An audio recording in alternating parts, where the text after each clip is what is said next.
اٹھی جدھر نگاہ رسالت معاب کی، اٹھی جدھر نگاہ رسالت معاب کی، ذروں کو آب و تاب ملی آفتاب کی۔ اجمل ترین حسن ہے اکمل ترین وصف، اجمل ترین حسن ہے اکمل ترین وصف، ہر بات لاجواب ہے اس لاجواب کی۔ ہر ادا ہے سورہ قرآن لیے ہوئے، ہر ادا ہے سورہ قرآن لیے ہوئے، کیا بات ہے جناب رسالت معاب کی۔ میں دعوت دوں گا صد احترام جناب ڈاکٹر عتیق سہروردی صاحب کو کہ وہ آئیں اور اپنے ملفوظات سے نوازیں۔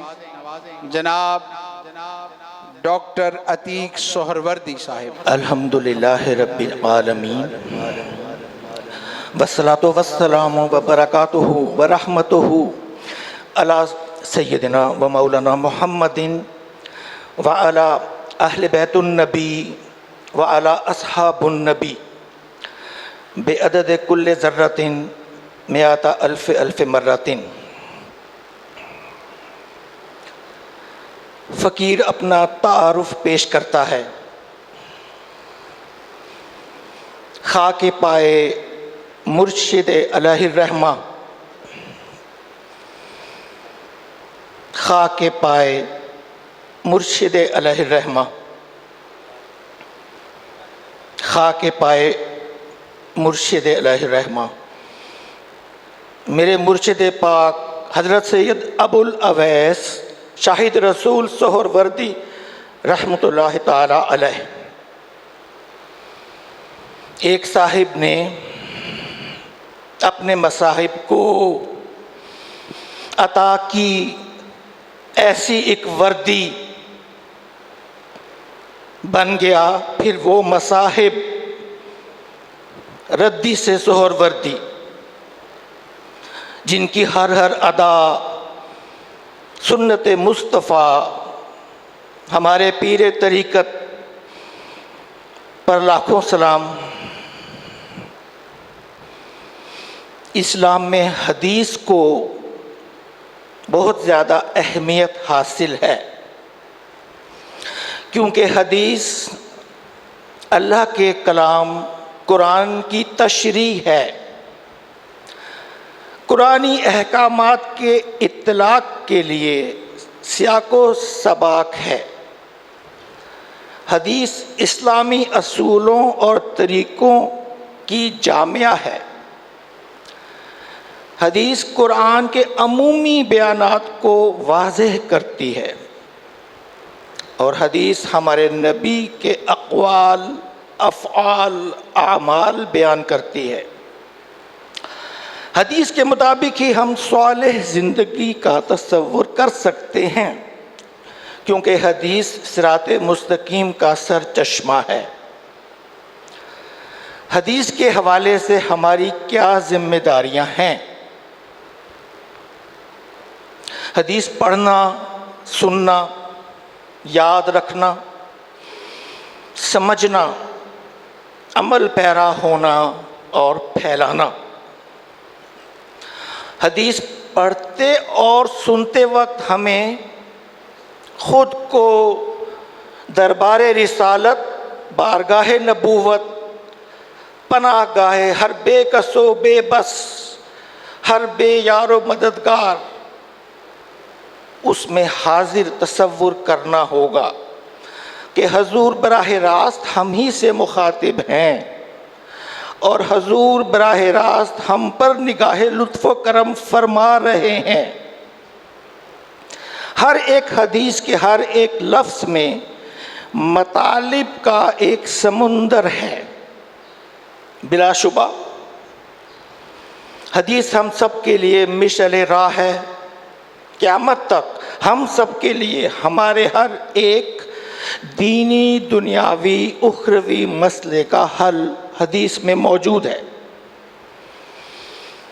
اب حدیث کا صرف متن پیش کیا جائے گا اور ہر دو احادیث کے درمیان میں سبحان اللہ و بحمدہ سبحان اللہ العظیم پڑھا جائے گا۔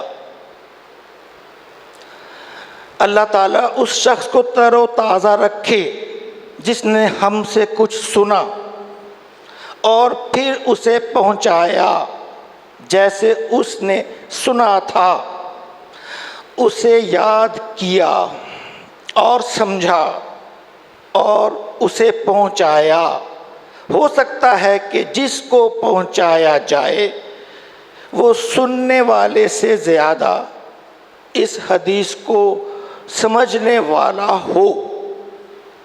سبحان اللہ و بحمدہ سبحان اللہ العظیم۔ میں تمہارے لیے دو چیزیں چھوڑ کر جا رہا ہوں، ایک اللہ کی کتاب، دوسرے میری سنت۔ جو شخص بھی انہیں مضبوطی سے تھامے گا وہ کبھی گمراہ نہ ہوگا۔ سبحان اللہ و بحمدہ سبحان اللہ العظیم۔ تم میں سے کوئی اس وقت تک مومن نہیں ہو سکتا جب تک کہ میں اس کے نزدیک اس کے باپ اور اس کے بیٹے اور تمام لوگوں سے زیادہ محبوب نہ ہو جاؤں۔ سبحان اللہ و بحمدہ سبحان اللہ العظیم۔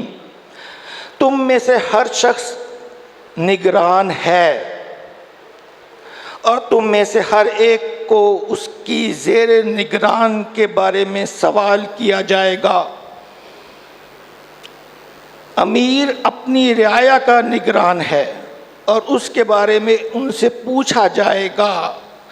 آدمی اپنے گھر والوں کا نگران ہے اور وہ ان کے متعلق جواب دہ ہے۔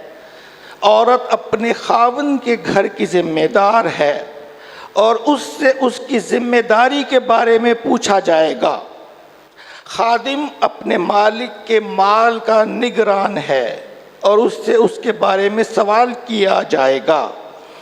تم میں سے ہر ایک اپنے اپنے ماتحتوں کے متعلق جواب دہ ہے۔ سبحان اللہ و بحمدہ سبحان اللہ العظیم۔ دنیا میں تم ایسے رہو جیسے کہ تم اجنبی ہو یا تم راستہ طے کر رہے ہو۔ سبحان اللہ و بحمدہ سبحان اللہ العظیم۔ جو شخص اپنے بھائی کی ضرورت پوری کرنے میں لگا ہوتا ہے اللہ تعالیٰ اس کی ضرورت پوری کرنے میں لگ جاتا ہے۔ سبحان اللہ و بحمدہ سبحان اللہ العظیم۔ اللہ تعالیٰ فرماتا ہے کہ اے آدم کے بیٹے، تو میری بندگی کے لیے فارغ ہو جا، میں تیرے دل کو غنا سے بھر دوں گا اور تیری محتاجی کو دور کر دوں گا، اور اگر تو ایسا نہیں کرے گا تو میں تیرے دونوں ہاتھوں کو مشاغل سے بھر دوں گا اور تیری محتاجی کو دور نہیں کروں گا۔ سبحان اللہ و بحمدہ سبحان اللہ العظیم۔ کیا میں لوگوں کو نہ بتا دوں کہ وہ کون ہے جو دوزخ پر حرام ہے اور دوزخ اس پر حرام؟ ہر اس شخص پر جو لوگوں سے قریب رہتا ہے، نرم مزاج اور خلیق، سبحان اللہ و بحمدہ سبحان اللہ العظیم۔ جس نے کسی مسلمان کی پردہ پوشی کی اللہ اس کی روز قیامت پردہ پوشی کرے گا۔ سبحان اللہ و بحمدہ سبحان اللہ العظیم۔ دین خیر خواہی کا نام ہے۔ سبحان اللہ و بحمدہ سبحان اللہ العظیم۔ تیرے شر پر ہونے کے لیے اتنا کافی ہے کہ تو اپنے بھائی کو حقیر سمجھے۔ سبحان اللہ و بحمدہ سبحان اللہ العظیم۔ انسان کے دین کا حسن یہ ہے کہ لا یعنی کو چھوڑ دے۔ سبحان اللہ و بحمدہ سبحان اللہ العظیم۔ جو خاموش رہا اس نے نجات پائی۔ سبحان اللہ و بحمدہ سبحان اللہ العظیم۔ جلد بازی یہ ہے کہ آدمی کہے میں نے بہت دعا کی مگر میں یہ دیکھتا ہوں کہ میری دعا قبول نہیں ہوئی، اور کہہ کر تھک جائے اور دعا مانگنی چھوڑ دے۔ سبحان اللہ و بحمدہ، سبحان اللہ العظیم۔ قضا کو کوئی چیز نہیں ٹال سکتی مگر دعا۔ سبحان اللہ و بحمدہ، سبحان اللہ العظیم۔ کون سی چیز سب سے زیادہ خطرناک ہے؟ آپ نے اپنی زبان مبارک کو پکڑا اور فرمایا یہ سبحان اللہ و بحمدہ، سبحان اللہ العظیم۔ انسان کوئی بات کرتا ہے اور اسے اتنا معمولی سمجھتا ہے کہ اسے کہنے میں اسے کوئی حرج نظر نہیں آتا، مگر در حقیقت وہ اتنی بڑی بات ہوتی ہے جس کے بدلے وہ 70 برس کی راہ تک آگ میں گرتا جائے گا۔ سبحان اللہ و بحمدہ، سبحان اللہ العظیم۔ جو شخص مجھے ان دو چیزوں کی حفاظت کرنے کی ضمانت دے جو اس کے دونوں جبڑوں کے درمیان ہے اور دونوں ٹانگوں کے درمیان ہے، میں اسے جنت کی ضمانت دیتا ہوں۔ سبحان اللہ و بحمدہ، سبحان اللہ العظیم۔ جو شخص اللہ اور آخرت پر ایمان رکھتا ہے اسے چاہیے کہ بولے تو خیر کے لیے بولے ورنہ خاموش رہے۔ سبحان اللہ و بحمدہ، سبحان اللہ العظیم۔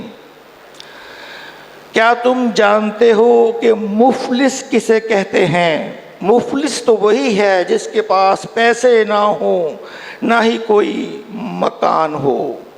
میری امت کا مفلس وہ ہے جو قیامت کے دن نماز، روزہ، زکوٰۃ جیسی نیکیاں لے کر حاضر ہوگا، لیکن کسی کو گالی دی ہوگی، کسی پر تہمت لگائی ہوگی، کسی کا مال کھایا ہوگا، کسی کو قتل کیا ہوگا، کسی کو مارا ہوگا، لہذا اس کی نیکیاں مختلف لوگوں میں تقسیم کر دی جائیں گی۔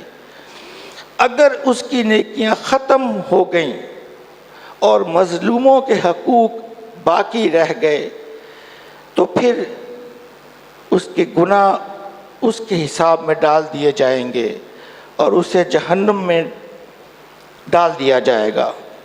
سبحان اللہ و بحمدہ، سبحان اللہ العظیم۔ ہم کہیں کہ ہم غلام ہیں، ہم سنیں کہ ہمیں قبول ہے۔ اللہم صلی علی سیدنا و مولانا محمد وعلی آل سیدنا و مولانا محمد و اصحاب سیدنا و مولانا محمد بعدد کل ذرۃ مئات الف مرۃ وبارک وسلم۔